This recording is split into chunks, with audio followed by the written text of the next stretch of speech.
ప్రపంచంలో కల్లా అందరూ కూడా చేసుకోదగిన పండగ ఏదైనా ఉందంటే అది క్రిస్మస్ పిల్లారా. ఏమండి, చూద్దామండి. ఈరోజు మనము దేవుని వాక్యంలోని కొన్ని విషయాలు ధ్యానం చేసుకుందామండి. బైబిల్ ఉన్న వారందరూ కూడా, మీ కాడ ఉన్న బైబిల్ ఉన్న వారందరూ కూడా బైబిల్ తెరిచినట్లయితే కొన్ని మాటలని ముందుకు తీసుకురావాలని ఆశ కలిగి ఉన్నాను పిల్లారా. మత్తయి సువార్త మీరు తెరిచినట్లయితే బైబిల్ గ్రంథం నుంచి మత్తయి సువార్త 1వ అధ్యాయము 18వ వచనం నుంచి కొన్ని వచనాల్ని జాగ్రత్తగా చదువుకుందామండి. మత్తయి సువార్త 1వ అధ్యాయము 18వ వచనం నుంచి కొన్ని వచనాలు చదువుకుందామండి. యేసుక్రీస్తు జన్మం ఎట్లనగా ఆయన తల్లి అయిన మరియా యేసేపునకు ప్రదానము చేయబడిన తరువాత వారు ఏకము కాక మునుపు ఆమె పరిశుద్ధాత్మ వలన గర్భవతిగా ఉండెను. చాలు పిల్లారా. అమ్మా, మీ అందరికీ కూడా ఈ రాత్రికాల సమయం ముందు తెలియచేయబడినది ఏమిటంటే యేసుక్రీస్తు ప్రభువారు ఆయన జననము, ఆయన పుట్టుక ఎలా జరిగినది అనే విషయాన్ని ముందుకు తీసుకొస్తున్నాను పిల్లారా. ఆయన పుట్టుక ఎలా జరిగిందంటే యేసేపు మరియా, అర్థమవుతుందమ్మా, ఇద్దరున్నారు. యేసేపు అనే వ్యక్తికి మరియా అనే ఆమెని ప్రదానం చేయబడింది. అర్థమవుతుందా నా మాటలు? అంటే వారిద్దరు కూడా వివాహము చేయడానికి పెద్దలు నిశ్చయించుకున్నారు పిల్లారా. ఆ పక్క ఆడవాళ్ళ, అమ్మాయి పక్కన వాళ్ళు, అబ్బాయి పక్కన వాళ్ళు కూర్చొని మా అమ్మాయిని నీకు ఇస్తాము, మీ అబ్బాయిని మాకు ఇవ్వనని మాటలు కుదుర్చుకొని అవునే నిశ్చితార్థం అంటాం మనము. నిశ్చితార్థం ప్రదానం జరిగింది పిల్లారా. ప్రదానం చేయబడిన తరువాత అర్థమేనండి, ఈ ప్రధానానికి పెళ్లికి అతి కొద్ది రోజులే ఉంటుందండి. అర్థమైందండి. నాకు తెలిసి అయితే 1 వీక్ అంటారు. 1 వీక్ లేకపోతే అంత ఎర్లీగా పెట్టుకుంటారు అందరూ కూడా. ఏమండి, అంతకు మించి ఎక్కువ డేట్స్ కూడా పొడిగించడం పిల్లారా. అయితే ఈ ప్రదానము చేయబడిన తరువాత ఏం జరిగినదంటే మరియా గర్భవతి అని తెలిసిందండి. అర్థమైందమ్మా? ఎవరు? మరియా గర్భవతి అని తెలిసింది పిల్లారా. ఎవరైనా కానీ ఊరుకుంటారా? ఏమండి, తను చేసుకోబోయే భార్య ముందుగానే గర్భం ధరించినదంటే ఎవరైనా కానీ ఊరుకుంటారా పిల్లారా? ఎవరు కూడా ఊరుకోరండి. అయితే ఇక్కడ యేసేపు బైబిల్ చెబుతుంది పిల్లారా, ఆమె భర్త అయిన యేసేపు నీతిమంతుడై ఉండి ఆమెను అవమానపరచనొల్లక రహస్యముగా విడనాడు ఉద్దేశించాడు పిల్లారా. ఇక్కడ బైబిల్ చెబుతుందండి, ఏమని చెబుతుంటే యేసేపు ఎలాంటి వ్యక్తి అంటే పిల్లారా, ఎలాంటి వ్యక్తి అంట? నీతిమంతుడు అంటండి. ఈరోజు నీతి వెతుక్కోవాలంటే ప్రజల్లో ఏమండి అంత సామాన్యమైన విషయం కాదు. ఏమండి, బయట వాళ్ళకి మనం నీతి చెబుతుంటాము. బయట వాళ్ళకి ఎలా చెబుతుంటే అలా ఉండకూడదురా, ఇలా ఉండండి, నీతి సూత్రులు వల్లిస్తారు. కానీ వారి దగ్గరికి వచ్చే లోపలనే, అంటే వారి దగ్గర అది ప్రవర్తించే లోపలనే ఎక్కడ కూడా నీతి కనబడదు పిల్లారా. అర్థమైందండి. కానీ బైబిల్ చెబుతుంది ఏమంటే నీతిమంతుడై ఉన్నాడంట యేసేపు. నీతిమంతుడు కాబట్టి ఏం చేశాడంటే గోలగోల చేయలేదండి. అర్థమైందా? గోలగోల చేశాడా? అమ్మాయిని బయటికి లాగాడా? అమ్మాయిల కుటుంబాన్ని బయటికి లాగాడా? లాగలేదు పిల్లారా. ఇక నీతిమంతుల తీరు వేరుగా ఉంటుంది. బైబిల్ సెలవిస్తుంది పిల్లారా. నీతిమంతులు ఎలాగంటే ఎవరి ద్వారా నీతిమంతులు అవుతారంటే పిల్లారా, అది దేవుని ద్వారా మాత్రమే అవుతారండి. బైబిల్ చెబుతుంది, ఏమని చెబుతుందంటే చూద్దాం ఒకసారి. రోమిలికి రాసిన పత్రికలో ఒక మాట ఉందండి, అందరికి తెలిసిన విషయమే. మరలా చదువుకున్నట్టయితే చక్కగా మీకు అర్థమైతే పిల్లారా, మనుషులందరూ ఏ కేటగిరీలో ఉన్నారంటే పిల్లారా, రోమిలికి రాసిన పత్రిక 3వ అధ్యాయము 23వ వచనం మనం చదువుకున్నట్లయితే అక్కడ కొన్ని విషయాలు రాయబడినాయి పిల్లారా. ఏ భేదము లేదు, అందరూ పాపము చేసి దేవుడు అనుగ్రహించి మహిమను పొందలేక పోచున్నారు. కాబట్టి నమ్మువారు ఆయన కృప చేత క్రీస్తు యేసునందరి విమోచన ద్వారా ఉచితముగా నీతిమంతులని తీర్చబడి ఉన్నారు. అర్థమైందండి? ఏ భేదం లేదండి, అందరూ కూడా పాపం చేసిన వాళ్ళే. అర్థమైందండి? అందరూ కూడా పాపం చేసిన వాళ్ళే. ప్రజలు ఎలా ఉన్నారంటే పిల్లారా, వాళ్ళ కంట్లో దూలం ఉంటుంది. అర్థమైందమ్మా? వాళ్ళకంటే పెద్ద దూలం పెట్టుకొని ఎదుటోడి కంటే నలుసు తీయాలని చూస్తుంటారు. అర్థమైందండి? ఎదుటోడి అన్ని ఎదుగుతుంటారు, ఎదుటి వాళ్ళ మైనస్లు ఎదుగుతుంటారు, ఎదుటి వాడే లోపాలు ఎదుగుతుంటారు. మనకు తెలియదండి, ఉరికించి అనుకుంటారంట అని దానికి ఉన్న నలుపు కనబడదంట పిల్లారా. నేటి ప్రజల తీరు కూడా అలాగనే ఉంది పిల్లారా. కానీ ఒక మనిషి ఈ పాపము నుంచి విడిపించబడటానికి, ఒక మనిషి ఈ దోషం నుంచి విడిపించబడడానికి అది దేవుడు కారణం కావాలండి. దేవుడు ద్వారా మాత్రమే నీతిమంతులుగా మార్చబడతారు పిల్లారా. ఏమండి, బైబిల్లో అబ్రహాము దేవుని దృష్టికి ఎలా ఉన్నాడంటే పిల్లారా, నీతిమంతుడిగా ఎంచబడ్డాడు పిల్లారా. అర్థమైందండి? ఒక వ్యక్తి దేవుని మార్గం నడిచేటప్పుడు, ఒక వ్యక్తి దేవుని అనుసరించి జీవించేటప్పుడు తన స్థితి అంతా మారిపోతుందండి. అర్థమైందండి? తన స్థితి మొత్తం మారిపోతుంది పిల్లారా. తన ఆలోచన విధానం మారిపోతుంది, తన మాట మారిపోతుంది, అన్నీ మారిపోతాయి పిల్లారా. ఈరోజు చాలా మంది కూడా యేసుక్రీస్తు ప్రభువారిని నమ్ముకోక ముందు, ఆయన రక్షకుడిగా అంగీకరించక ముందు వారి పాత జీవితాలు ఎంత భయంకరంగా ఉన్నాయో పిల్లారా. కానీ ఆయనలోకి వచ్చాక అన్నీ మారిపోయాయండి. అర్థమైందండి? అన్నీ కూడా మార్చివేయబడ్డాయి పిల్లారా. నా ప్రియ దేవుని బిడ్డలారా, ఈ రాత్రికాల సమయం మందు ఈ నీతిమంతుడనే యేసేపు ఏం చేశాడంటే బహిరంగంగా ఆమెను అవమానపరచలేదండి. ఏం చేశాడండి? మొట్టమొదటి పాయింట్ పిల్లారా, బహిరంగంగా అవమానపరచలేదు పిల్లారా. ఈ నీతిమంతులు ఏం చేస్తారంటే, దేవుని మనం నడిచేవారు ఎలా ఉంటారంటే ఇతరుల పట్ల ఎలా అంటే నిష్కపటముగా వారు ప్రవర్తిస్తారు పిల్లారా. అర్థమైందండి? కొంచెం డిఫరెంట్ ఉంటుంది పిల్లారా. దేవుని మనం నడిచే వ్యక్తికి, ఏమండి, దేవుడు మనం అడగని వ్యక్తికి కొంచెం పోలిక వేరుగా ఉంటుందండి. ఈ యేసేపు ఎలాంటి వ్యక్తి అంటే దేవుని అనుసరించి జీవిస్తున్నాడు కాబట్టి, దేవుని అనుసరించి ఆయన మనం నడుస్తున్నాడు కాబట్టి పరిస్థితులని తాను ఎలాగంటే చక్కగా ముందుకు తీసుకెళ్తున్నాడు పిల్లారా. నా ప్రియ దేవుని బిడ్డలారా, ఈ రాత్రికాల సమయం నందు నిజంగా ఆ పొజిషన్లో, యేసేపు ఉన్న పొజిషన్లో ఎవరైనా కానీ ఉంటే వాళ్ళ ఆలోచన తీరు ఎలా ఉంటుందండి పిల్లారా? ఏమండి, ఆ మార్గంలో నిజంగా అదే పొజిషన్లో ఉన్నప్పుడైతే ఎలాంటి భయంకరమైన ఆలోచనలు కలిగి ఉంటారు పిల్లారా. ఆలోచన చేద్దామండి. కానీ ఇక్కడ యేసేపు మాత్రం ఏం చేశాడమ్మా? రహస్యముగా ఆమెని విడనాడ ఉద్దేశించాడు పిల్లారా. అనుకున్నాడు, చేశాడా? అమ్మా మీకు ఒక ప్రశ్న. యేసేపు అనుకున్నాడు, ఏమండి, వివాహం అంటే ఎన్నో ఊహల్లో తెలుతుంటారు. మీరు చూస్తున్నారు, ప్రధానమైగానే ఆ వెడ్డింగ్ చూశారు కానీ రోడ్ల మీద తైతక్కలాడుతున్నారు చాలా మంది. సినిమా షూట్లు కన్నా ఇంకా భయంకరంగా ఇల్లు అంటే ఒక అబ్బాయి అమ్మాయి వివాహం కాకముందే ప్రీ షూటింగ్ వెడ్డింగ్స్ అని అక్కడ ఇక్కడ తిరిగి ఎంత భయంకరంగా తయారైపోతుందండి. ఏమండి, పెళ్లి కాకముందనే ఈయన ఎత్తుకుంటాడు, ఉయ్యాలూపుతుంటాడు. ఈయన అమ్మా పెళ్లి కాకముందనే ఉయ్యాలూపుతుంటాడు, భుజాల మీద ఎక్కించుకుంటాడు అని రకరకాలుగా పిల్లారా. ఎంత భయంకరంగా సొసైటీ ఎంత భయంకరంగా మారిపోతుందండి.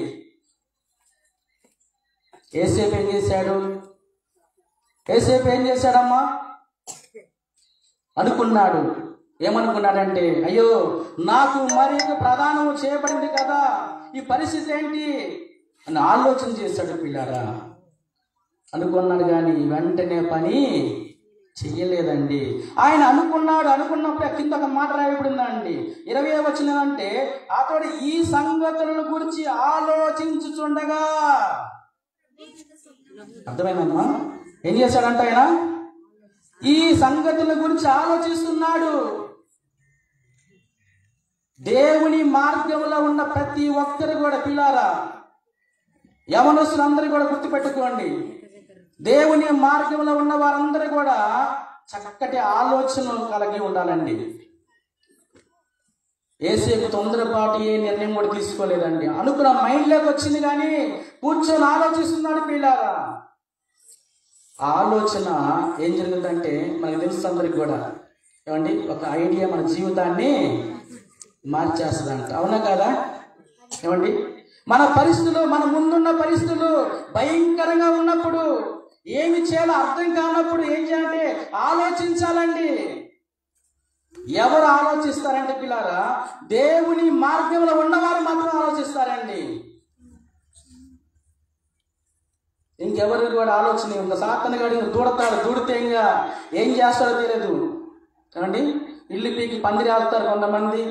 ఏమండి, ఆవేశపూరితమైన నిర్ణయాలు కొన్ని కుటుంబాలు, కొంతమంది జీవితాలు నాశనం అయిపోయి రోడ్డు మీద పడ్డ పరిస్థితి మనం చూస్తున్నామండి. అర్థమైందా పిల్లారా? ఎంత భయంకరమైన పరిస్థితుల్లో మనం ఉంటున్నామండి. దయచేసి వినండి, కరెంటు పైన ఇబ్బంది లేదు, కానీ ఆవేశపూరితంగా ఎన్నో నిర్ణయాలు తీసుకుంటారు పిల్లారా. కానీ దానివల్ల ఎంతో నష్టము, ఎంతో శ్రమ, ఎన్నో బాధలు, రకరకాల పరిస్థితులు మనం చూస్తున్నామండి. చిన్నపాటి నిర్ణయాలన్నీ కానీ కొద్ది వాటికి మనము చలించిపోతుంటాము, కొద్ది వాటికి మనము త్రొట్టిల్లిపోతుంటాము. ఏమండి, అన్నీ మన చేతిలో ఉంచుకొని మనం వాటికి సాల్వ్ చేయాల్సిన పనిచి మనం ఏం చేస్తామంటే పిల్లారా, మనము కొన్ని విషయాల్లో దేవుడి మీద ఆధారపడరండి చాలా మంది కూడా. కొన్ని పరిస్థితులు ఏం చేస్తామంటే సొంత నిర్ణయాలు తీసుకుంటారు పిల్లారా. సొంత నిర్ణయాలు తీసుకోకుంటే ఏం జరుగుతుంది? నష్టమే వస్తుందండి. బైబిల్లో మనకు తెలుసు, చాలా మంది ఉన్నారండి ఆలోచించకుండా ప్రయాణం చేసిన వారు ఎలా పోయారంటే గుంటలోనే పడ్డారు పిల్లారా. మనకు తెలుసు నయోమి, మనకు తెలుసు పిల్లారా. ఆమె ఏం చేసింది? సమస్య తన ముందు ఉన్నది, భయంకరమైన కరువు ఉన్నది. ఊర్లో ఆమె ఒక్కతే ఉన్నదండి. ఏమండి, బెత్లెహేములో ఆమె ఒక్కతే ఉన్నదామా? లేదు పిల్ల, చాలా మంది ప్రజలు ఉన్నారు. ఏమో కలిగిన అసౌకర్యాలు, ఏమో కలిగిన ఆ కరువు ఆ చుట్టుపక్కల వారికి, ఎదురు వారికి, ఆ వీధిలో ఉన్న వారికి అందరికీ కలిగినది. కానీ ఆమె నిర్ణయం తీసుకుంటే తొందరపాటు నిర్ణయం తీసుకుంది పిల్లారా. మొగుడిని సంకన పెట్టుకున్నది, పిల్లలను సంకన పెట్టుకున్నది. ఇంకా పర్వాలేదు, ఇక్కడి నుంచి మనకి ఇక్కడ అవసరం లేదు, వెళ్ళిపోదాము అనుకుని ప్రయాణమైందామా, వెళ్ళిపోయింది. వెళ్ళిపోతే ఎలాంటి నష్టం చూసిందండి అమ్మ? వెళ్ళగానే భర్తను కోల్పోయిందా, తర్వాత తన కుమారుని కోల్పోయిందా, ఇంకొక కుమారుని కోల్పోయిందా? ఎంత భయంకరంగా పిల్లారా. ఏమండి, మన ముందు పరిస్థితులు కొన్నిసార్లు ఏం చేస్తాయంటే మనం వెనక్కి వెళ్ళనివ్వు, ముందుకు వెళ్ళనివ్వు పిల్లారా. అలాంటి పరిస్థితులప్పుడు మనం ఏం చేయాలంటే చక్కటి ఆలోచన, దేవుని సన్నిధిలో మోకరించాలి పిల్లారా. ప్రభు, ఇక్కడ నేనేమి చేయాలి, ఇప్పుడు నేను ఎలా వెళ్ళాలి, దేవుణ్ణి అడగాలండి. అడిగినప్పుడు చక్కటి ఆలోచన దేవుడు ఇస్తాడు. ఇక్కడ యేసేపు కూడా ఏం చేశాడంటే పిల్లారా, తాను అనుకున్నాడు. ఏమండి, తను అనుకున్నాడు కానీ అది ఇంకా ఇంప్లిమెంట్ చేయలేదండి. అంటే కార్యసిద్ధి చేయలేదు. అర్థమవుతుందండి? విడనాలనుకున్నాడు, ఆమెని రహస్యంగా వదులుకోవాలనుకున్నాడు. కానీ కూర్చొని ఆలోచిస్తున్నప్పుడు దేవుని దూత ప్రత్యక్షమయ్యి, యేసేపు భయపడబాకు, ఏంటంట, యేసేపు భయపడబాకు, ఈమె గర్భవతి అయినది, పరిశుద్ధాత్మ వల్ల గర్భవతి అయినది. ఆమె కనబోయే కుమారుడు లోక రక్షకుడు. ఎంత అద్భుతం అండి. ఏమండి, దేవునికి నువ్వు ఒక అవకాశం ఇస్తే దేవుడు నీ స్థానంలో, ఏమండి, ఆయన ఏం చేయాలో చేపిస్తాడు పిల్ల. ఈరోజు చాలా మంది కూడా అండి యవనస్తులు ఎలా ఉన్నారంటే పిల్లారా, దేవునికి అవకాశం ఇవ్వరండి. ఏమండి, అంత మన సొంత నిర్ణయాలు పిల్లారా, సొంత ఆలోచనలే అండి. అర్థమైందండి? నా ప్రియ దేవుని బిడ్డలారా, దానివల్ల ఎంతో నష్టం పిల్లారా. ఏమండి, ఎంతో ఇబ్బందులు పిల్లారా. నిజంగా ఆలోచన చేసినట్లయితే అండి, ఒక ఆలోచన అండి, యేసేపు ఏం చేశాడంటే మంచి ఆలోచన, తొందరపడలేదు పిల్లారా. తొందరపడకుండా ఒక ఆలోచన చేసేప్పుడు దేవుని దూత ప్రత్యక్షమయ్యి, యేసేపు భయపడబాకు అండి, భయపడబాకు, నీ ముందున్న పరిస్థితిని చూసి నువ్వు భయపడబాకు, దిగులు పడబాకు, అది దేవుని వల్ల కలిగినది. నా ప్రియ దేవుని బిడ్డ, నిజంగా ఎంత అద్భుతం అండి. మనం కొన్ని విషయాల్లో ఊరికినే తొట్టిల్లిపోతుంటాము, ఊరికినే భయపడిపోతుంటాము. ఏం చేయాలో అర్థం కాకుండా పరిస్థితులు ఉంటాయి పిల్లారా. కానీ మనం ఏం చేయాలంటే దేవుని దగ్గర ఆలోచన కలిగి ఉన్నప్పుడు, ఏమండి, దేవుడు మనం నడుస్తున్నప్పుడు ఖచ్చితంగా దేవుడు మనకి సహాయం చేస్తాడు పిల్లలు, చక్కగా సహాయం చేస్తాడండి. ఈ యేసేపు ఏం చేశాడంటే తొందరపాటు నిర్ణయం చేయలేదు పిల్లారా. బైబిల్లో చాలా మంది ఉన్నారు తొందరపాటు నిర్ణయాలు తీసుకున్న వాళ్ళు ఉన్నారు, నష్టపోయారండి. ఇప్పుడు ఇందాక నేను చెప్పాను కదా, నయం ఏం చేసింది, తొందరపాటు నిర్ణయం తీసుకుంది. ఇంకా ఏమండి, ఆ ఉన్న ఏరియా ఏంటి, ఆ ప్రాంతం అంత దీవెనకరమైన ప్రాంతము, అవన్నీ మర్చిపోయింది. దేవుడు చేసిన అద్భుతాలు అన్నీ కూడా మొత్తం అన్నీ పోయినాయి. చక్కగా ఆమెకి ఆలోచన ప్రకారమే నడుచుకుంటూ పోయింది. అనుకుంటానండి, యేసేపుకి ఎవరు స్నేహితులు లేరా అమ్మా? వివాహ సమయం వస్తే మగపిల్లలందరూ ఏం చేస్తారు, అరే నాకు పెళ్లి కుదిరిందిరా, అంటే అమ్మాయి ఎలా ఉంది, అమ్మాయి చదువుకుందా, ఎత్తుందా, ఎరుపుందా, డబ్బుందా, ఏముందా, అక్కడ ఉంటారా? ఏమండి, చాలా మందిని ఉంటారు పిల్లలు, అవునా? ఇప్పుడు యేసేపుకి కలిగిన సమస్య తన స్నేహితులతో పంచుకోకుండా ఉంటాడా అమ్మా? ఈరోజు చాలా మంది కూడా ఎవరొస్తారు అలాంటి చిన్న అన్ని విషయాలు కూడా ఇది ఒకటి ఉందిగా, అన్ని దీంట్లో పెడతారు. ఏమండి, అమ్మాయి చేయబట్టుకున్నా పెడతారు, ఏమండి ఆ కాలు దొక్కినా పెడతారు. ఎంత దారుణంగా తయారైపోయిందండి. ఏమండి, భార్యాభర్తలు మీరు వివాహం చేసుకోబోతున్నారు, మీరు చక్కగా ఉండాల్సింది. మీరు లోకంలో ఇదిగో మా అవతారంలో చూడండి అయ్యా, మేము ఎలా తైతకలాడుతున్నామో, మేము ఎలా తందనాలు ఆడుతున్నాము, ఆమె నన్నుదాంతో నేను ఆమె పెళ్లికి ముందే ఇదిగో చూడండి మా అవతారాన్ని. ఎవరు ఎంత దారుణంగా మారిపోయింది పిల్లారా. కానీ యేసేపు ఆ సిచ్యువేషన్ పిల్లారా, యేసేపుకు ఆ కలిగిన సమస్యను ఏం చేశాడంటే చక్కగా తాను ఆలోచన చేయడం మొదలు పెట్టాడండి. ఒక మనిషి ఎప్పుడైతే ఆలోచన చేయడం మొదలు పెడతాడో, తొందరపాటు నిర్ణయాలు తీసుకోకుండా ఉంటారో, ఖచ్చితంగా ఆ సమస్యకు పరిష్కారము దొరుకుతుందండి. అవునా కదా పిల్లరా?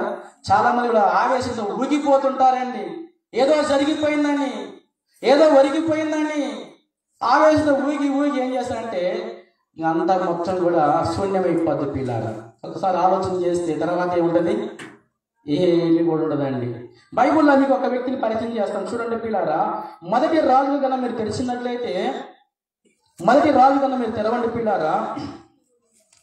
సమస్యలు అందరికీ వస్తాయండి, రావంటలేదు పిల్లారు. ఇక్కడ కూడా యవనస్తుడికి ఒక సమస్య వచ్చిందండి. ఆ సమస్యకి ఎలాంటి పరిష్కారం ఎత్తుకున్నాడు అనే విషయాన్ని మీకు తెలియపరుస్తాను పిల్లారా. చూడండి, మొదటి రాజు కన్నా మీరు తెరిచినట్లయితే 12వ అధ్యాయం పిల్లారా. మొదటి రాజు గ్రంథము 12వ అధ్యాయము 3వ వచనం నుంచి కొన్ని వచనాలు చదువుకుందామండి.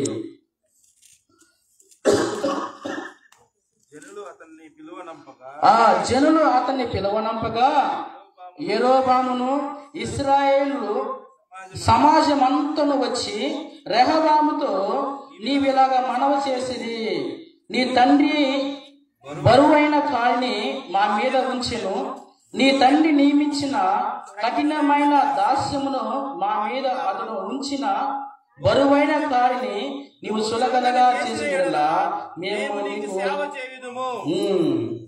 అర్థమైందమ్మా? ఇక్కడ పిల్లారా, రెహబామ్ అనే ఒక వ్యక్తి ఉన్నాడు పిల్లారా. తన తండ్రి గారు రాజు, ఆయన సొలొమోను రాజు. ఆయన తర్వాత తన కుమారుడికి ఆ పట్టం. అర్థమైంది కంటే మనకు తెలుసుగా, ఇప్పుడు మనకు చూస్తుంటాము, వాళ్ళే వాళ్ళ పిల్లలు సింహాసనం ఎవరిదై అంటే ఆయన పోయిన తర్వాత ఆయన కుమారుడు. మిగతా వాళ్ళందరూ కూడా ఈ పట్టుకొని ఊగే వాళ్ళందరూ కూడా మధ్యలో పోవటమే. అర్థమైందండి? ఈ పట్టుకొని ఊగేవాళ్ళు, ఎగిరేవాళ్ళు, దొల్లేవాళ్ళు, ఆ రోడ్ల మీద తిప్పేవాళ్ళు మొత్తం మధ్యలో పోవటమే. ఆ సింహాసనం మాత్రం ఎవరికంటే వారికి మాత్రమే ఆ సింహాసనం పిల్లారా. అలాగే ఇక్కడ రాజుగారు తన అయిపోయిన తర్వాత ఆ సింహాసనం తన కుమారుడికి వచ్చినది. ఆ కుమారుడికి ఆ ప్రజలందరూ పోయి చెబుతున్నారు, అయ్యా మీ నాన్నగారు ఉన్నప్పుడు బరువైన కాడి మా మీద వేశాడయ్యా, దయచేసి ఇప్పుడైనా నువ్వు ఆ కాడిని కొంచెం సులువుగా చేయవా అంటే, ఈ యవనస్తుడైన ఈ రెహబాము ఏం చేశాడో తెలుసా అండి? ఏం చేశాడంటే ఆలోచించాడు. ఏం చేయాలి ఇప్పుడు, నిజమే కాబోలు అనుకున్నాడు. పెద్దలందరినీ పిలిపించాడు. పిలిపిస్తే పెద్దల మాటలు ఎట్లుంటాయండి? ఏమండి? పెద్దలు మాట్లాడుతుంటే చెబితే అంటారు. ఇప్పుడు పెద్దలు చెబితే నీకు తెలుసా ఏమన్నా? పెద్దలు ఎవరు చెప్తున్నారు పిల్లలకి, ఎవరి కాలంలో చెబితే అరే అట్లా కాదు అంటే నీకేం తెలుసు? మాకు తెలుసు. అవునా కదా పిల్లరా? ఎంత భయంకరంగా అండి. చెడిపోతుంటే చెబితే ఎట్లుంటుందంటే వాళ్ళకి. మా ఊర్లో కూడా దేవరంపాడులో పిల్లగాడు ఉన్నాడు. అదేదో డూకో ఏదో బైక్ అంటండి. వాళ్ళకి 8-9 ఎకరాల పొలం ఉందండి. దాదాపు 8-9, అది ఈ మధ్యకాలంలో 10-12 కూడా దాటింది. వాళ్ళని బాగా కష్టపడి బాగా సంపాదించాడు. సంపాదిస్తే వాళ్ళకి డ్యూక్ బైక్ అంట. అది ఎంత 1,50,000, 1,00,000, 2 లక్షలు, నాకు కూడా తెలియదు. బైక్ కొనిచ్చి అంటే కొనిచ్చాడు. కొనిస్తే మా దేవరం పడండి అక్కడ కొండమూడిగా స్టార్ట్ అయింది బండి. అది కొండమూడిగా స్టార్ట్ అయితే దాని సౌండ్ మా కాడికి వస్తుందండి. చర్చి అయిపోయింది. చర్చి అయిపోతే రోడ్డు పక్కనే పిల్లలందరూ కూడా వెళ్తుంటారు. ఎంత స్పీడ్ వస్తున్నాడు, అంత స్పీడ్ వస్తున్నాడండి.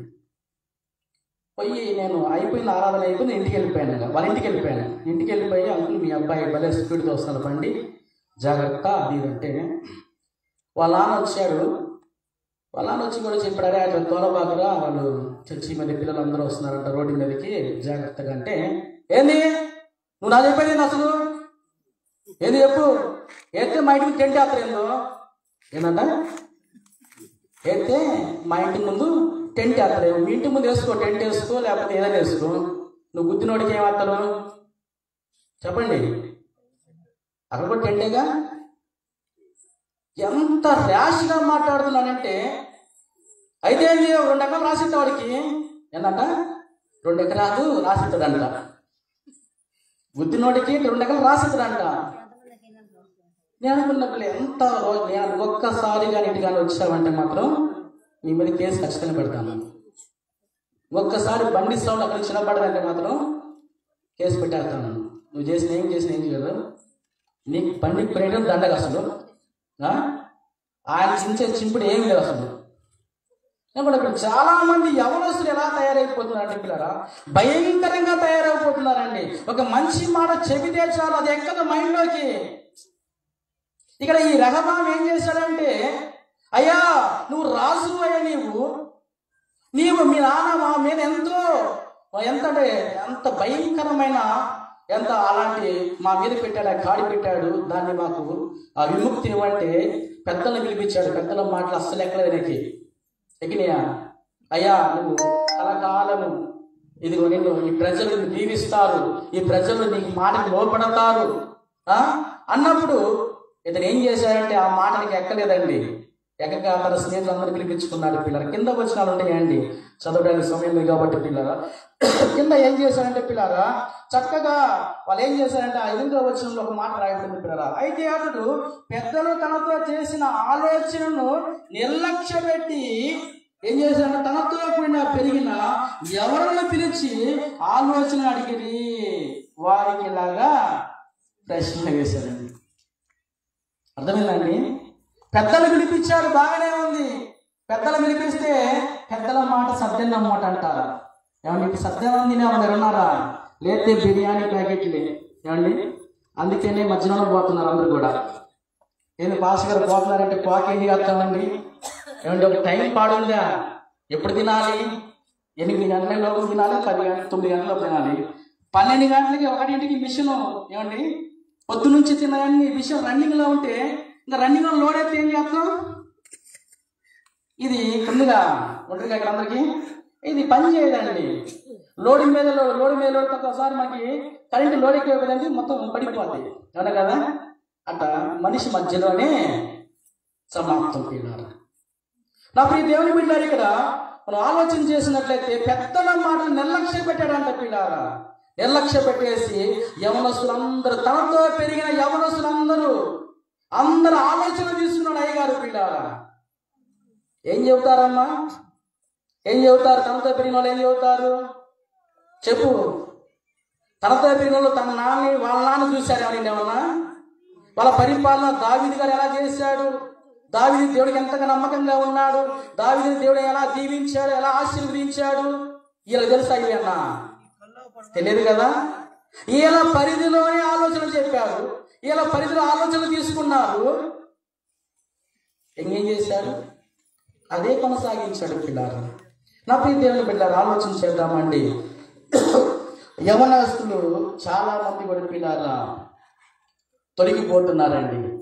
యేసేపు నిజముగా ఆ దశలో ఉండి కూడా, ఆ పరిస్థితుల్లో ఉండి కూడా ఏం చేశాడంటే చక్కటి ఆలోచన తీసుకున్నాడు పిల్లారా, చక్కటి ఆలోచన తీసుకున్నాడు. దేవుడు చెప్పాడు, ఏమని చెప్పాడంటే, అయ్యా పరిశుద్ధాత్మ వలన మాత్రమే ఆమె గర్భవతి అయినది. ఏంటంట? పరిశుద్ధాత్మ వల్లనే గర్భవతి అయినది, ఆమెని నువ్వు చేర్చుకో. ఏం చేశాడు? ఇలా ఏం చేశాడు? దేవుని మాటలు ఆయన చెబుతాడులే. ఏమండి, వదిలేశాడా? వదిలేశాడా పిల్లారా? వదిలేదండి. నిజానికైతే పిల్లారా ఆ పరిస్థితులు ఎలాంటి తెలుసా అండి? ఇశ్రాయేలు ప్రజలు ఒక చట్టం ఉంది, ఒక చట్టం ఉందండి. మీకు తెలుసా? చూద్దాం, చూడండి. ద్వితీయోపదేశకాండం మీరు తెరవండి ఒకసారి. ద్వితీయోపదేశకాండం తెలిస్తే వాళ్ళకున్న చట్టం ఏంటో మీకు తెలుస్తుంది పిల్లారా. ఎలాంటి పరిస్థితులు ఉన్నాయో, ఎలాంటి పరిస్థితుల్లో దేవుని అంగీకరించి దేవుని మనకి లోపడ్డాడో మనకి స్పష్టంగా పడుతుంది పిల్లారా. ద్వితీయోపదేశకాండము 22వ అధ్యాయం పిల్లారా. ద్వితీయోపదేశకాండం 22వ అధ్యాయము 23వ వచనముని 24వ వచనం చదువుకుందామండి. తెలిసారు అందరూ కూడా 164 పేజీ నెంబర్ పిల్లారా.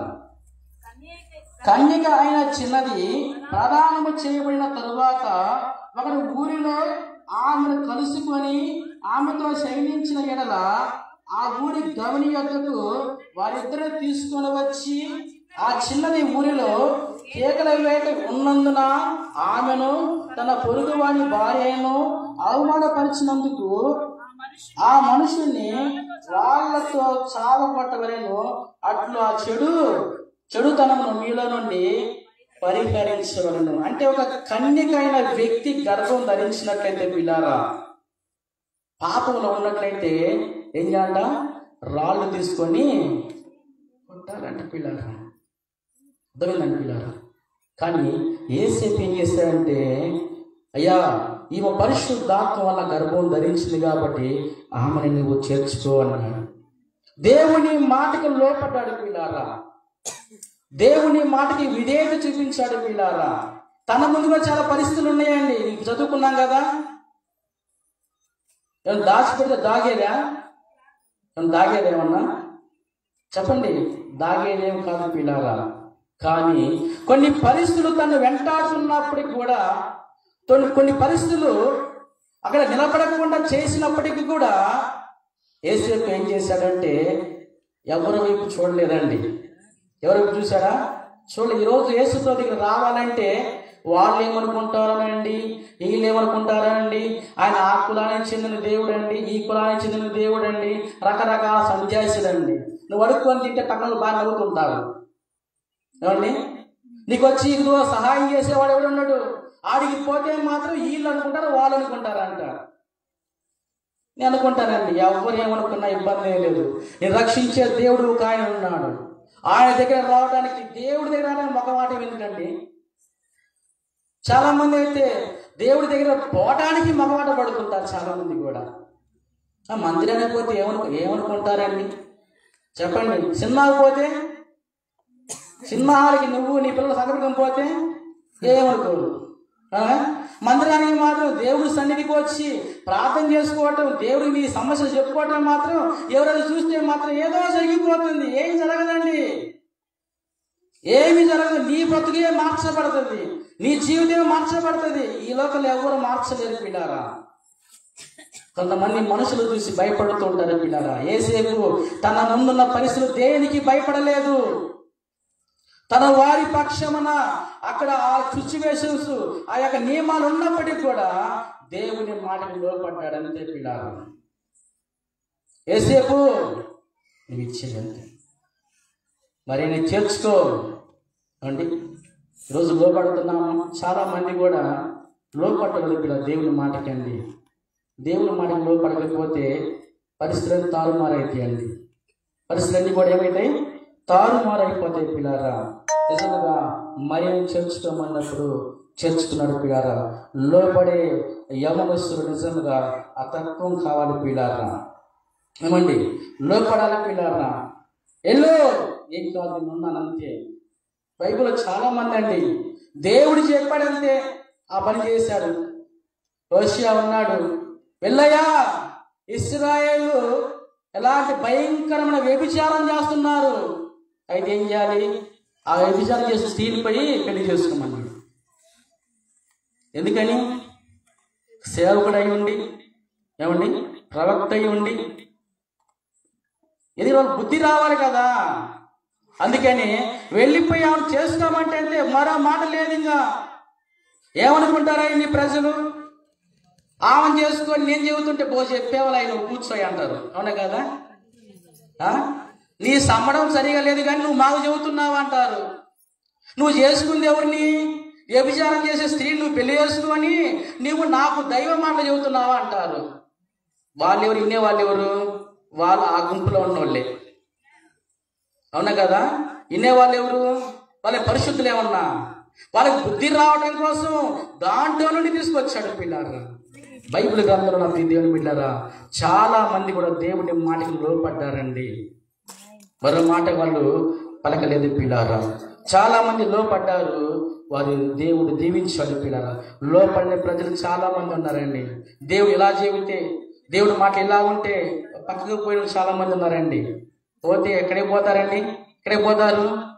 దేవుడు సర్వణిని దాటిపోతారన్నా. ఎక్కడికి పోయినా కానీ దేవుడే దిక్కు అంటారు. అవునా కదా? తిరిగి తిరిగి తిరిగి తిరిగి ఎక్కడికి పోతే హాస్పిటల్కి పోతారు అందరూ. హాస్పిటల్కి పోతే ఆయన అంటే ఆయన చేతులు రెండు పైకి ఎత్తాడయ్యా, చేసుకోండి దేవుడే. దేవుని వదిలి నువ్వు తిరిగావు, లోకంలో తిరిగావు. ఈరోజు చాలా మంది కూడా యవన కాలంలో ఉన్న యవనస్తులందరూ దేవుని విరిచి తిరుగుతారు, తిరిగి తిరిగి అడిగిపోతారు. మళ్ళీ అన్ని అలవాటు అయితే దేవుడి మార్గంలో ఉంటే నీతి యథార్థత అన్నీ ఉంటాయి. దేవుడి మార్గం విడిచిపెట్టినట్లయితే ఏం జరుగుతుందంటే పిల్లారా, ఎన్నొస్తే లోకంలో పాపం వల్ల హృదయంలోకి వచ్చేస్తుంది. పాపం అలవాట్లన్నీ అలవాటు చేసుకుని అన్ని తిరిగి తిరిగి చివరికి హాస్పిటల్ పాడవుతారు. హాస్పిటల్ ఆయన ఉంటారంటే మళ్ళీ ఎక్కడ చేస్తాడు, మళ్ళీ దేవుడి దగ్గరికి ఏం తీసుకురాస్తాడు, తీసుకొచ్చాయా ఇంకా ఆయన మీరు చూసుకోవాలంటారు. అవును కదా? అప్పుడు దేవుని బిడ్డారా, బైబిల్ గ్రంథంలో చాలా మంది ఉన్నారండి. ఏమన్నా మనకు తెలుసు, అందరూ ఏమన్నా తెలుసు. చెప్పాడు దేవుడు, వెళ్ళయ్యా నీవే పట్టణానికి వెళ్ళంటే సర్దుకున్నాడు. పాపం మంచోడే సర్దుకున్న పోయాడు. తప్పేముంది? ఏమండి, పోయాడు. వెళ్ళమన్నట్టు వెళ్ళాడు. ఎక్కడికి వెళ్ళాడు? ఎక్కడికి వెళ్ళాడండి? ఈ పట్టణం ఇటు చూపిస్తే ఈయన ఇటు పోయాడు. ఈయన అర్థమైందండి.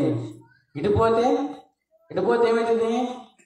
దేవుని విడిచి వెళితే నీకు మార్గం సరళంగా ఉంటుంది. నీకు చాలా మంది అనుకుంటారండి దేవుడు అక్కర్లేదు అనుకుంటారు. చాలా మంది దేవుడు అవసరం లేదనుకుంటారు. నేనున్నానండి, మాకు పాస్టర్ గారు మీ సేవలు చేసినప్పుడు ఆమె దేవుడు అంటే అస్సలు పడదండి. యేసుక్రీస్తు ప్రభు అంటే అస్సలు పన్నే పడదు. ఆ నోట్ నుంచి మాట వచ్చినా కానీ ఒప్పుకోదండి. ఆమె వాళ్ళ అమ్మాయి ఉంది, ఆ ఉన్నట్టుండి అమ్మాయి కూలిపోయింది. మంచి అమ్మాయి, 22-23 ఇయర్స్ అమ్మాయి. ఏమైనా అర్థం కాదు. రమేష్ హాస్పిటల్ తీసుకుపోయారు. గుంటూరు తెలుసమ్మా, రమేష్ హాస్పిటల్, మా చిన్న హాస్పిటల్ అది. లాగటమే ఏటీఎం పెడితే ఏటీఎంలో ఎన్నుంటే అయిపోతాయి. మళ్ళీ తీసుకురావాలి, ఏటీఎం పెట్టాలి రమేష్ హాస్పిటల్కి. పోతే మీరు నమ్మరు కానీ రోజుకి 1,50,000 అవుతున్నాయండి. రోజుకి 1,50,000 అయిపోతున్నాయి. సర్లే పోదామని చెప్పేసి ఉదయాన్నే లేచి మీ ఇద్దరము భార్య భర్తలు ఇద్దరు వెళ్ళిపోయి హాస్పిటల్కి వెళ్ళిపోయి, ఏందమ్మా ఎలా ఉందంటే, అయ్యా ప్రార్థన చేయ, ఏమంది ప్రార్థన చేయ. ఎన్నోసార్లు ప్రార్థన అంటే సెలవు ఇచ్చేది కాదు. అసలు యేసుప్రభు మాట అంటే ఆమెకు పడదు. ప్రార్థన చేయండి నేను అన్నాను. ఇప్పుడు నేను కాదు చేస్తే నువ్వు చేయాలన్నా. నాకు రాదు కదయ్యా అన్నది. వచ్చేది ఏమి లేదు ఇక్కడ. ప్రార్థన అంటే ఏం కాదు, నీ తండ్రికి చెప్పుకోవటమే, నీవు నీ కష్టం చెప్పుకోవటమే, నీ బాధ చెప్పుకోవటమే. తండ్రి ఇదిగో నా కుమార్తె పరిస్థితుల్లో ఉంది, ఐసీలో ఉన్నది, రేపో మాపడిన డాక్టర్లు ఏం అర్థం కావట్లేదు. నువ్వు కాపాడే దేవుడు అంట కదా, రక్షించే దేవుడు అంట కదా, నా బిడ్డను రక్షించువా నీవు అని ప్రార్థన చేయన్నా. కావండి ఇనుము ఎప్పుడు వంగుద్ది? కొలివిలో ఉన్నప్పుడే వంగుద్దండి ఇనుము. అర్థమైందండి? కొలివిలో ఉన్నప్పుడే దాన్ని ఎటన్నా బెండ్ చేయాలి, ఎటన్నా చేయాలి. ఇబ్బందులు ఉన్నాయి. దేవుడు అంటే ఎవరో తెలుసు. ప్రార్థన చేసిందండి, మోకాలు వేసినాము, మోకాలు అయ్యమ్మ ప్రార్థన చేయి. దేవుని అడుగు, నువ్వు చెప్పు.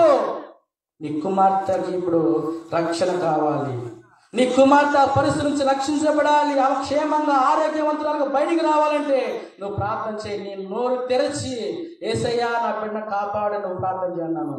వెంటనే ఆమె ప్రార్థన చేసింది. 3-4 days నా అమ్మ ఇంటికి వచ్చేసింది పిల్ల. ఎంత అద్భుతమండి. ఏమండి అప్పుడు దేవుని బిడ్డారా, దేవుని మాటలు లోపడాలి పిల్లారా.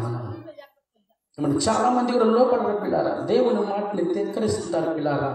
యోనా ఏం చేశాడు? ధిక్కరించిపోయాడండి, వెళ్ళిపోయాడు, దేవుని మార్గాన్ని విడిచిపెట్టి వెళ్ళిపోయాడు. చివరికి ఏమండి మళ్ళీ ఎక్కడికే వచ్చాడండి. అప్పుడు యాస్తున్నాడు, ఎక్కడ ఉన్నాడు ఆయన? ఎక్కడండి? ఉపద్రవంలోనంట. ఉపద్రవంలో ఏమండి లోతులోకి వెళ్ళిపోయింది పాపము. ప్రతి మనిషి కూడా పిల్లారా లోతులోకి అగాధంలోకి వెళ్ళిపోయినాక దేవుడు గుర్తొస్తాడండి. బాగున్నప్పుడు, ఆరోగ్యకరంగా ఉన్నప్పుడు, ఏమంటే డబ్బు ఉన్నప్పుడు, పలుకుబడి ఉన్నప్పుడు, బంధువులు ఉన్నప్పుడు అప్పుడు గుర్తురాడు దేవుడు. ఎందుకంటే ఇదంతా చాలా బలగము అంతుందిగా, ప్రేమ అర్థంగా అన్ని పోతాయి కదా. పోయే టైం వస్తుందండి, ప్రతి మనిషి ఒక టైం అవుతుంది పోయే టైము. అప్పుడు గుర్తొస్తాయి దేవుడు. యోనా కూడా అన్ని అయిపోయినాయి, అగాధంలో పడినప్పుడు దేవా ఏందంట, దేవా రక్షించవా? ఎందుకు రక్షించడండి దేవుడు? నీ పిలిచి ఎందుకు రక్షించడు? రక్షిస్తాడండి. ఆయన కల్మషం లేని దేవుడు. ఆయన నిన్ను నన్ను ఎప్పుడు ప్రేమిస్తూనే ఉన్నాడు, నిరంతరంగా ప్రేమిస్తున్నాడు ఆయన. బైబిల్ చదువు, ఈ లోకమును ఆయన ప్రేమించండి వాక్యం చదువుతుంది పిల్లారా. అయితే మనమే ఏం చేస్తామంటే దేవుడి దగ్గర రావడానికి రకరకాల ఆంక్షలు పెట్టుకుంటున్నాను పిల్లారా. ఆ కులానికి చెందిన ఇంకా ఈ పిచ్చి పోవాలి చాలా మందికి అండి. నేను ఎందుకు ఈ మాట వాడతానంటే, ఇంకా ఈ పిచ్చి పోలేదు, ఆ కులానికి చెందిన వాడండి ఆయన, ఆ మతానికి చెందిన వాడు. ఎవరికండి? యేసు ప్రభు పుట్టుక ఎవరికి ఫస్ట్ ప్రత్యక్షమైంది? దూత ఎవరితో చెప్పిందంటే గొర్రెలతో చెప్పిందండి. మనకు తెలుసు ఆల్రెడీ. వృత్తులను బట్టి కులాలు ఉంటాయి కదా. ఆ గొర్రెలు కాసిన వాళ్ళు ఏ కులానికి చెందిన వాళ్ళు చెప్పండి? వాళ్ళకే ప్రత్యక్షమయ్యాడు. ముందుగా దూత వచ్చి ఇదిగో లోక రక్షకుడు ఉదయించాడు ఆయన, బెత్లెహేము ప్రాంతంలో ఉన్నాడు ఆయన, పశువుల పాకలో పుట్టాడని వాళ్ళకి చెప్పాడు. వాళ్ళు పోయారండి. ఇంకా చాలా మంది కూడా తెలుసుకోవట్లేదు పిల్లారా. రాత్రి కాలసమని తెలుసుకోండి. ఈ లోకానికి యేసుక్రీస్తు ప్రభు వారు అందరినీ రక్షించడానికి, సకల ప్రజలందరికీ కూడా రక్షణ కలగజేయడానికి ఆయన ఈ లోకానికి వచ్చాడు పిల్లారా. అయితే ఇక్కడ యేసేపు నిజంగా దేవుని మాటకు లోపడ్డాడు పిల్లారా. మరి చేర్చుకున్నాడు. చేర్చుకోవడం కాకుండా ఇంకొక మాట చివరి మాట చూసుకొని ముగించుకున్నాడు పిల్లారా. సమయం అయిపోయింది కాబట్టి ఏం జరిగిందంటే చూద్దామండి. మత్తయి సువార్త 1వ అధ్యాయము 24వ వచనంలో మాట రాయబడింది పిల్లారా. 24వ వచనంలో, యేసేపు నిద్ర మేలుకొని ప్రభువు దూత తమకు ఆజ్ఞాపించిన ప్రకారము తన భార్యను చేర్చుకొని ఆమె కుమారుని కను వరకు ఆమెను ఎరగక ఉండెను. అతడు ఆ కుమారునికి యేసు అని పేరు పెట్టెను. అర్థమైందండి పిల్లారా. యేసుక్రీస్తు ప్రభువు పుట్టి అంతవరకు కూడా ఆమెను ముట్టలేదండి. ప్రధానం అయిపోయింది, ఆమె దగ్గరే ఉన్నాడు. అర్థమైందండి. ఎంత పరిశుద్ధంగా జీవించాడు పిల్లారా, ఎంత పవిత్రంగా జీవించాడు పిల్లారా. ఈరోజు చాలా మంది మనుషులలో, మరి ముఖ్యంగా యవనస్తులైతే చెడిపోతున్నారు పిల్లారా. పవిత్రత పరిశుద్ధ అనే మాట అసలు అది ఎన్నికల్లో కూడా ఉండదండి. అదే అండి, కళ్ళు చూస్తే ఇంకంతే. బైబిల్లో చాలా వచనానికి చెప్పే సందర్భం కాదు అని పిల్లారా. యోగు గారు తన కళ్ళకు ఒక నిబంధన చేసుకున్నాడంట. కళ్ళ చూడ పెట్టుకున్నాను ఇప్పుడు ఏమండి, నిబంధన చేసుకున్నా అంటే ఇది నేను చూడకూడదు, అదేనండి, ఇది నేను ఇలా చూడకూడదు. మనకి మొబైల్లో వస్తే ఆన్ చేస్తే చాలా అసలు వచ్చేయి అంటామా, వచ్చిందంటే అది ఆగిపోతాం. ఆగిపోయి అది ఎలా ఉందో ఏంటి మొత్తం లోపలికి వెళ్తే బయటకు వద్దామా? వద్దామండి. నువ్వు రావాలన్నా రాలేవండి. ఎంత టైం అయినా కానీ టైం అర్థం కాదు. ఒకసారి ఆన్ చేసి లోపలికి వెళ్ళిపోతే ఇంకా లోపలికి అది ఇట్లా లోపలికి వెళ్ళిపోతూనే ఉంటావు. నీకు నిద్ర రావాలి, తలనొప్పి రావాలి, ఏదైనా జరిగితే తప్పక ఫోన్ ఛార్జింగ్ అయిపోవాలి. ఎంత భయంకరంగా ఉన్నారు పిల్లారా. నా దేవుని బిడ్డారా, ఈ రాత్రికాల సమయం ముందు ఆలోచన చేద్దామండి. నిజంగా మీ ముందు ఒక 4 విషయాలు ఉంచబడ్డాయి పిల్లారా. ఒకటి, యేసేపు నీతిమంతుడుగా జీవించాడు పిల్లారా. ఈ లోకంలో ప్రతి మనిషి నీతిమంతుడు కావాలంటే దేవుడు అనుగ్రహించే కృప వల్ల మాత్రమే నీతిమంతులు అవుతారు. తర్వాత తనకు కలిగి ఉన్న పరిస్థితులను బట్టి ఏం చేసంటే చక్కటి ఆలోచన కలిగి ఉన్నాడు. ఆయన ఆలోచించుండగా దేవుడు కొంత ప్రత్యక్షమయ్యి యేసేపుకి ఒక మంచి నిర్ణయము, ఎలాంటి ఏటి వెళ్ళాలనేది మంచి ఆలోచన కలిగి ఉన్నాడు. అంత మాత్రమే కాదు, మూడవ విషయము, చెప్పినట్లు దూత చెప్పినట్లు నువ్వు మరిని చేర్చుకున్నప్పుడు ఆమెను చేర్చుకున్నాడు. దేవుని మనకి లోపడ్డాడు. అంత మాత్రమే కాదు పిల్లారా, ఆమెను ముట్టకుండా పరిశుద్ధుడిగా జీవించాడు. అందరూ తల్ల ఉంచుదామండి, ప్రార్థన చేసుకుందామండి. అందరూ కూడా తల్ల ఉంచి చెప్పిన కొద్ది నిమిషాలు ప్రార్థన చేసుకుందామండి. అందరూ తల్ల ఉంచినట్లయితే కొద్ది నిమిషాలు ప్రార్థన చేసుకుందామండి. మహాపరిశుద్ధుడా, కృపగల తండ్రి, దయగల దేవుడా, మీ ఉన్నతమైన నామం బట్టి స్తుతిస్తున్నాము, గణపరుస్తున్నాము నాయన. రాత్రికాల సమయం మందు ప్రభునైనా యేసేపు ఎలాగా నీతిమంతుడిగా జీవించాడు ప్రభునైనా, తన ముందున్న పరిస్థితులన్నిటిని బట్టి ప్రభునైనా, ఇదిగో తండ్రి తను ఎలాగైతే ముందుకు వెళ్ళాడో ప్రభునైనా, నీ విషయాలు మేము ధ్యానం చేశాము ప్రభా. ఇదిగో తండ్రి, ఎవరు ఎటువంటి పరిస్థితుల్లో ఉన్నారో నాకు తెలియదు ప్రభా. తండ్రి ఇదిగో నాయన, ఇంకా ఎవరైనా కానీ ప్రభా నిన్ను ఎరగక ఉన్నట్లయితే ప్రభా, అయ్యా ఇదిగో మీ సేవకుల ద్వారా మీరు మాట్లాడండి.